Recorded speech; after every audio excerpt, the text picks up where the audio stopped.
ഇവനെയൊക്കെ ഇവിടെ മോന്താണ് അവിടെ ചെബുക്കലച്ചി പറിക്കില്ലേ വേണ്ടത്, അവരുടെ കൺമുനി കണ്ട അവിടെ ചെബുക്കലച്ചി പറിക്കണം തോന്നുന്നു. നീ എവിടുന്നാണ് അടിപൊളി ഇത് കേട്ടത്?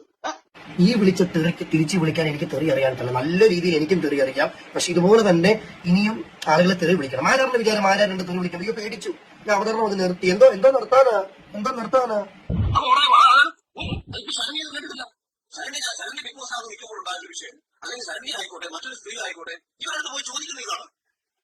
ഇപ്പൊ സ്ത്രീകളെ ഭയങ്കര വില. മാരാരെ ഒന്നെങ്കില് മാരാരെ പറഞ്ഞ സ്റ്റേറ്റ്മെന്റ് ആ സ്ത്രീകളുടെ പേര് വെളിപ്പെടുത്തണമായിരുന്നു. അല്ലാതെ ഇപ്പം വന്നിട്ട് ഈ സ്ത്രീകൾക്ക് എന്ത് തോന്നും? അതുകൊണ്ട് തന്നെ ഞാൻ ആ ചോദ്യം ചോദിച്ചത്.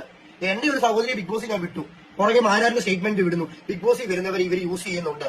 എന്റെ വീട്ടുകാർ എന്നാ വിചാരിക്കും? ഞാൻ എന്നാ വിചാരിക്കും? അതുകൊണ്ട് ആരെങ്കിലും പേര് പറയുവാണ് വ്യക്തമായിട്ട് ഉള്ള സ്റ്റേറ്റ്മെന്റും തെളിവും നിർത്തണം മാരാരെ. കേട്ടോ ഞാൻ ഇങ്ങനെ പറയുന്നത്? കേട്ടതുകൊണ്ടാ പറഞ്ഞേ. മൊബൈലും പിടിച്ചു കിടക്കുന്ന ചിലവന്മാർ ഉള്ളതുകൊണ്ടാണ് മാരാരി നിൽക്കുന്നത്. അല്ലാതെ മാരാരിന് ഒരു പട്ടിക്കുഞ്ഞു പോലും മൈൻഡ് ചെയ്യത്തില്ല. മനസ്സിലായോ?